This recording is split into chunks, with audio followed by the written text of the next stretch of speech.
आषाढ़ी एकादशी में अब महज 25 दिन बाकी है, लेकिन लाखों श्रद्धालुओं की आस्थाओं का केंद्र पंढरपुर अब भी बहाल व्यवस्थाओं से जूझ रहा है। सबसे बड़ी चिंता का विषय बना है पारदर्शी नियम मार्ग, जहां जगह जगह पर गहरे खड्डे और फैली हुई ढीली गिट्टी श्रद्धालुओं की सुरक्षा पर सवाल खड़े कर रही है। हर साल आषाढ़ी वारी के दौरान लाखों वारकरी और भक्तगण भगवान विट्ठल के दर्शन के लिए पंढरपुर पहुंचते हैं और इसी पारदर्शी मार्ग से होकर पारंपरिक कर्मता करते हैं।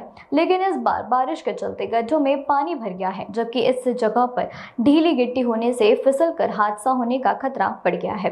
आरोप है कि नगरपालिका अब तक सड़क की मरम्मत और गड्ढे भरने का काम पूरी तरह नहीं कर पाई है, जबकि हर वर्ष आषाढ़ी एकादशी से पहले सड़क मरम्मत, सफाई और अन्य जरूरी तैयारियां पूरी हो जाती है।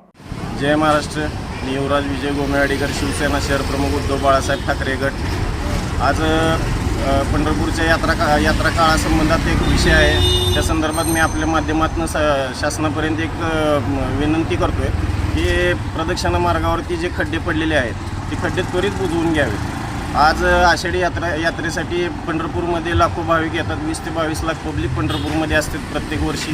तर त्यांना या प्रदक्षिणा मार्गावरच्या होणाऱ्या खड्ड्यांचा जो त्रास होतोय तो त्रास होऊ नये म्हणून ते खड्डे बुजवून घ्यावेत। तसेच दरवर्षी खड्डे नुसतेच बुजवले जातात, त्याच्यावरती कचखडी तशीच पडलेली असते। ते विना पादत्राणी वारकरी दरवर्षी प्रदक्षिणा मारतात। प्रदक्षिणा मारल्याशिवाय पंढरपूरची वारी पूर्ण होत नाही, किंवा अशी परंपरा आहे की प्रदक्षिणा पूर्ण केली तरच वारी पोचते। तर या अनुषंगाने खडी पडलेली जी असते ती स्वच्छ करून घ्यायला पाहिजे।